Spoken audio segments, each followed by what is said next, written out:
Woody Harrelson's character has some problems, especially at the end. I liked a lot of his interactions with Han. Some of them were good, and Woody Harrelson played it great.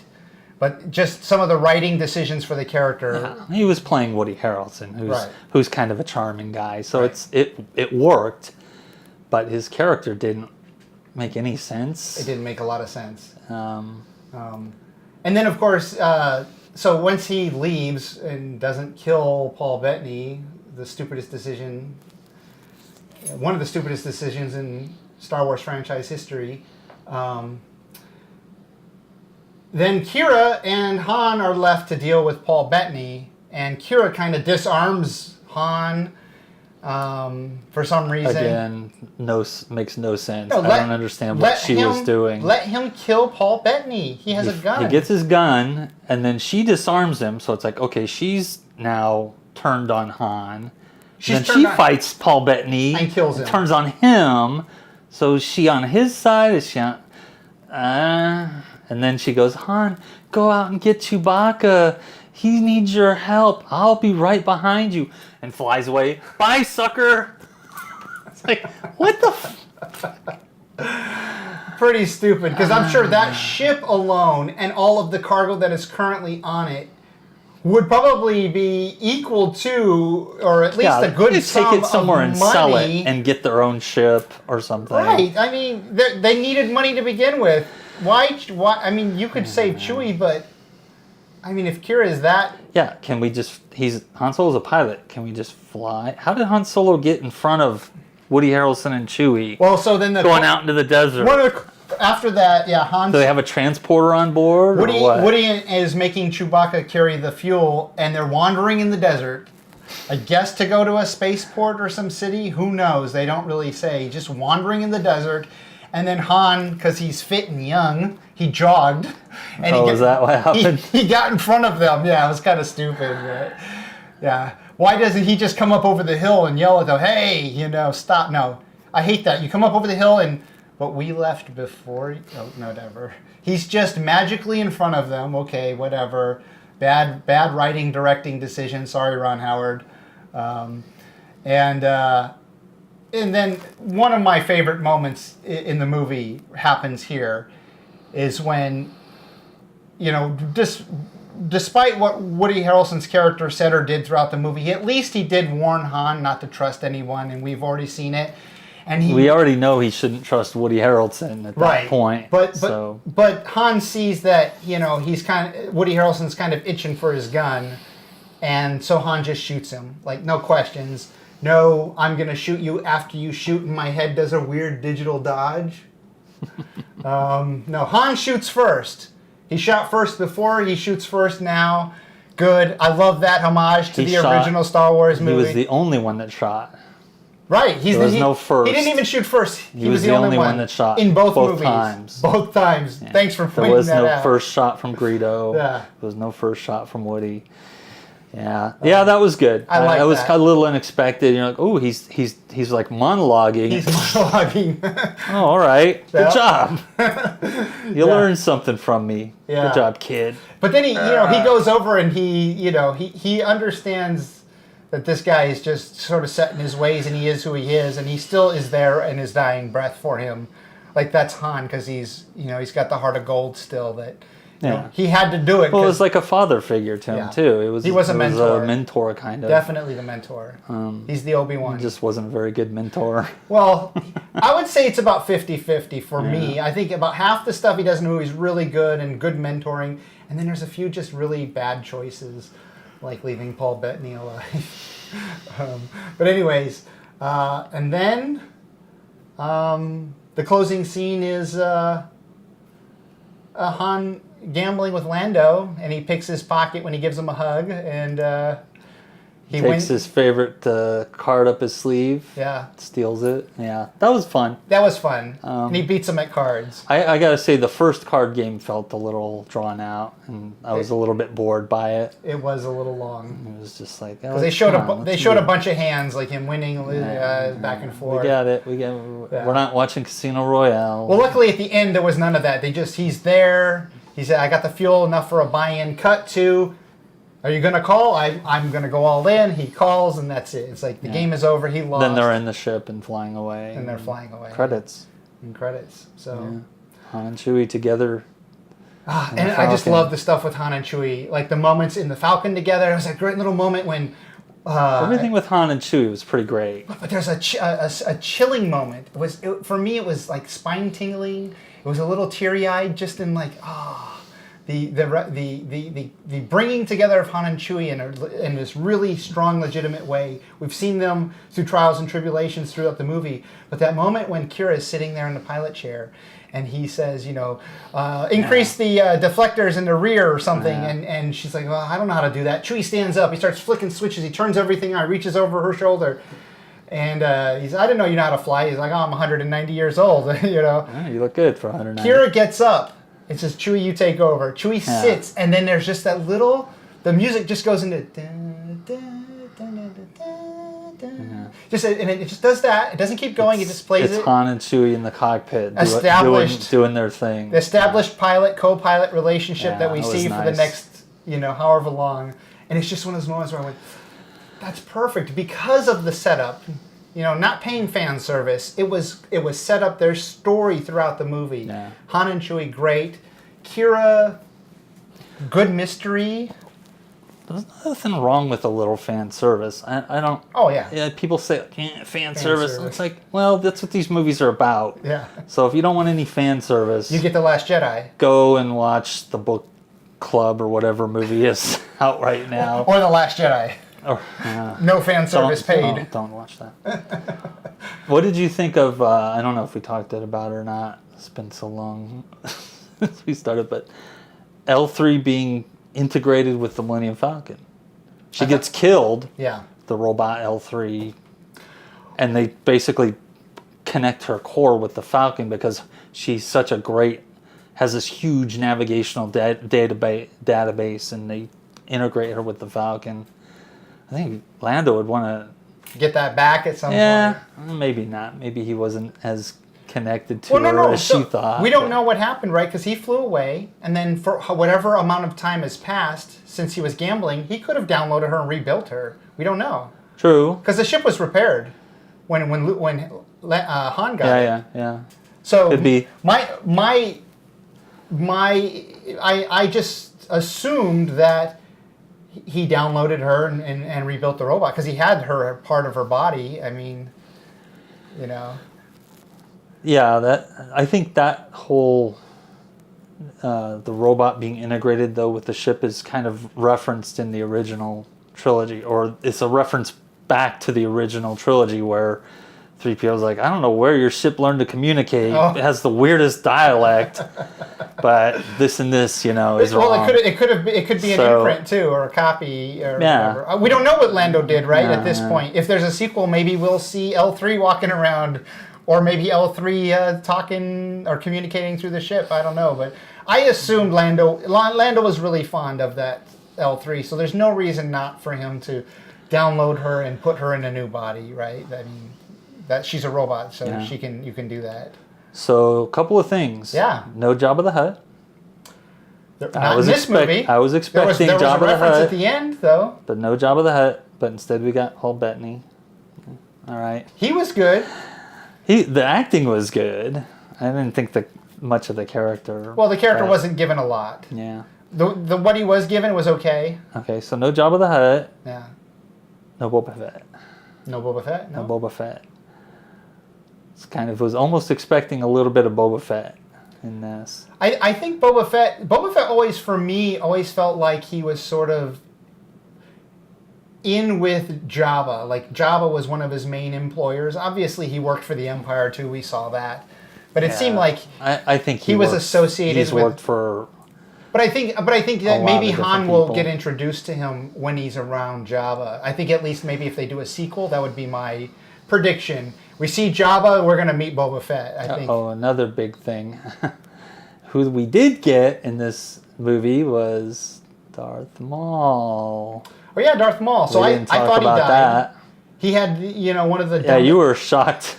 Or you just didn't even think it was Darth Maul? I didn't even think it was Darth Maul. I just thought it was that's another. not Darth Maul. It's just another race of whatever Darth Maul was, right? I'm not gonna say it. That'll brand me as a nerd forever. It's a brack. Oh, Anyway, Zabrak, yeah, that's right. Well, it was in the Star Wars Galaxies, right? it was one of the races. We played that game a while back. Yeah, he was one of the races. So yeah, I didn't think Kira is associated, or through Paul Bettany's character is associated with Darth Maul, but I think that she is directly associated to. Here's how she's with him. associated with the Crimson Dawn. Was that what it was? Say that fast 10 times. Crimson Dawn. Crimson Dawn. Crimson Dawn. Crimson Dawn.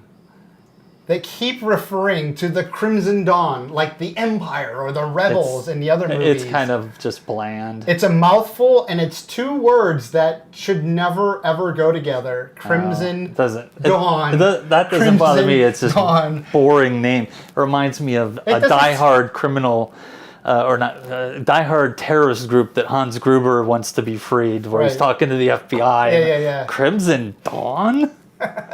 Asian Dawn? Yeah, it sounds like, what? It sounds like some 12-year-old came up with a guild name for some game he's playing.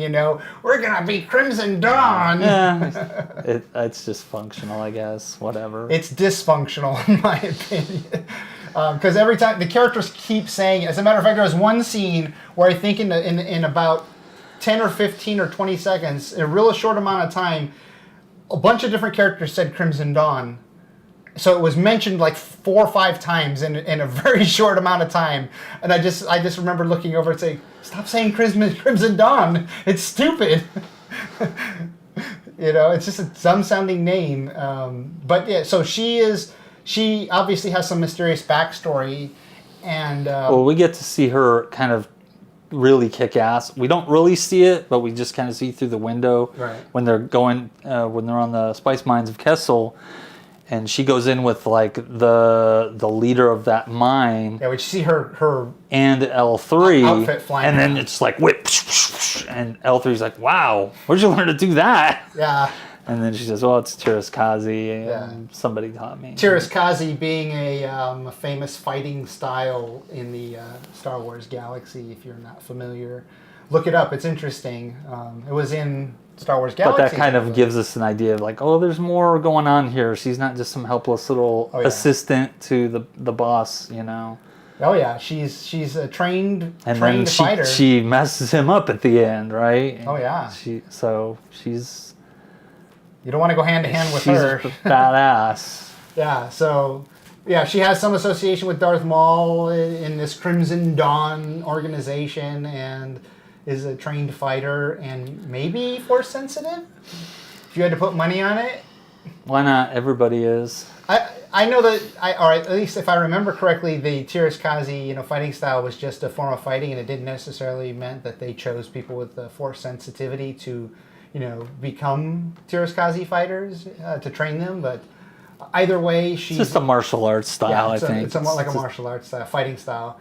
Just think of Darth Maul in that evil movie we don't name. Yeah, he's flipping around like crazy, yeah. And that's kind of what I think of as Tiraskazi. Yeah, along with the lightsaber. So I mentioned to you this off camera when we were having dinner earlier, but I think that this movie was pretty good with some of the exceptions. And her character in particular made me really interested. It's like it raised all these mysteries, like The Force Awakens did with Rey, but even better. I think her character is even a little bit more well hinted at. She's not necessarily the Mary Jane, jack of all trades. She has at least some backstory that we understand a little bit of, but it raised a mystery that made me want to see her story. I'd love to even see her have her own movie that's the prequel to this one. What are those 3 years? Or where does she go from here?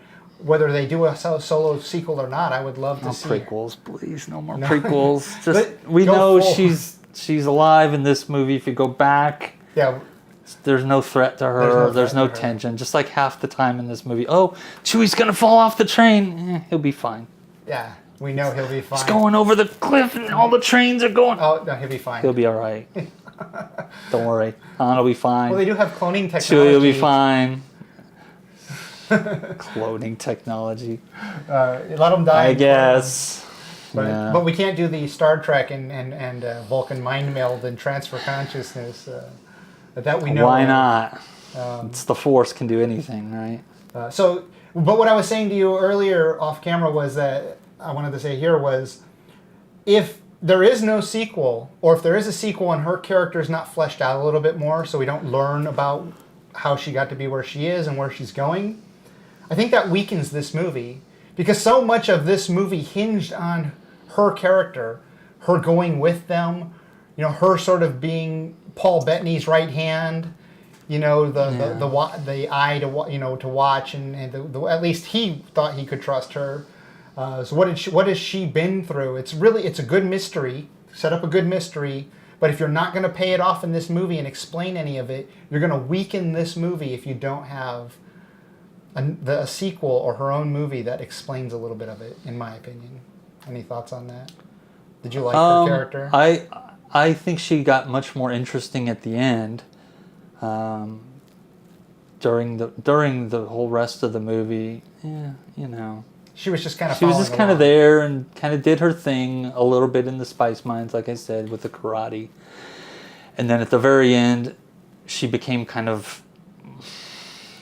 I don't know. She became kind of strange where her alliances were, and I guess she definitely became more interesting with her connection with Darth Maul and stuff. But that also poisons it for me. I don't want to see Darth Maul anymore. I don't want a reference to the prequels in my Star Wars movies. Well, and especially since Darth Maul was cut in half. You're gonna resurrect a person who was cut in half. You gotta go and watch all the cartoons and I don't all want to watch anything about somebody getting resurrected who got cut fixed. In half. He just landed and was fine. He crawled away. Maybe that's the Zabrak. They can survive getting cut in half, and they just grow new baby legs like Deadpool. Maybe that's what happened. He Deadpooled it. Some baby junk. He Deadpooled it. Well, so we've seen it twice. We've talked about it a little bit at dinner. We've had this time for a review to talk about it. I think I'm ready to give my grade.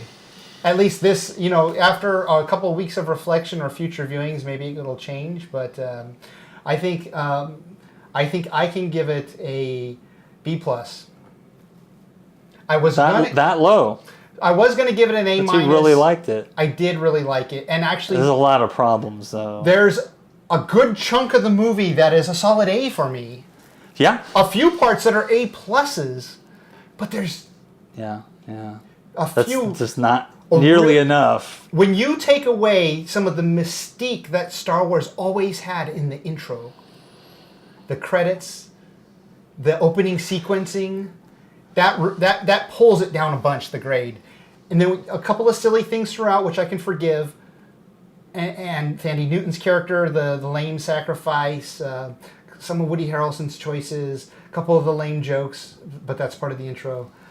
But the worst thing for me that pulled it down from, I was going to say A-, but for me, what knocked it down to B+, and only in the second viewing did I really cement it for me, I would have given it an A- before the second viewing, was Woody Harrelson not killing Paul Bettany at the end. That ruined the ending for me.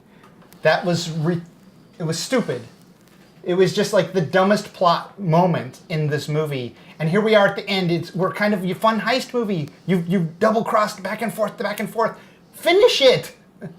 So that's me. How about you? Yeah, were you different after seeing it the first time versus the second time? Did your grade change, do you think? Or are you about the same? I've been going back and forth between a C+ and a B-. Oh, wow. Yeah. I didn't... Honestly, overall, the entire plot was just kind of bland to me. And, okay, we've kind of seen everything before, and I want to see a Star Wars where something new, amazing and innovative and different happens, and it can be done. Don't tell me Star Wars, it's a limited story. You only can tell stories about Skywalkers and Jedis. Bullshit. But for me, honestly, the last from when they leave the mines of Kessel, they get out of the maelstrom and they escape. That's kind of where the movie ends for me. Everything after that, I don't care. So what's your grade? B minus. B minus. Okay. I know you say there's a lot of good stuff. There's a lot of good stuff, and it's Star Wars. It's just. I think part of the problem is how small the story is. It's not big, epic, giant space battles and stuff. It's more of a small. It's a heist movie, so. Yeah. B minus. Okay. So we got a B plus and B minus. We're both in the B range. Yeah.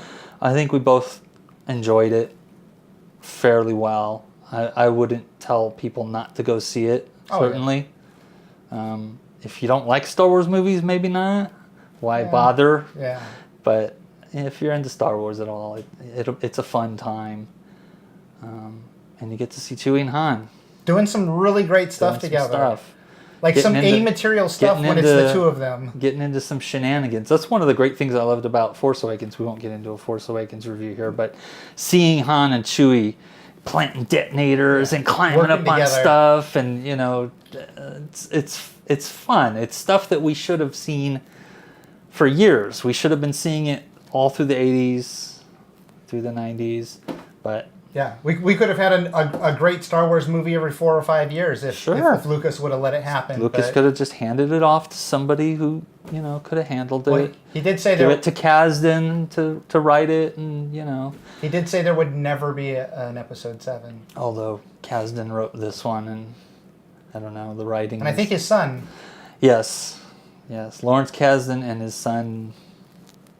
I'm going to say Jonathan. I don't know. Yeah, I don't know. That might be right, but so there you go. I'll look it up. Never mind. B plus and B minus. I would probably watch it again. Maybe not at the theater, but on video at some point. But so that means with my Star Wars full letter grade boost, it actually gets an A minus. Are you going to give it an A minus? No, but I normally will just any Star Wars movie I'll boost it a little just for being Star Wars. Oh yeah. Just for taking the. That's kind of why it goes to B minus instead of a C. I was right on the border there. Yeah, it's good. There's good stuff here. So. Well, yeah. Anyway. Well, there you go. Solo, a Star Wars story. Hopefully there's a sequel, because I think it'll lower my grade if not. Remember, his name isn't really Solo. That was just the name some guy gave him. Oh.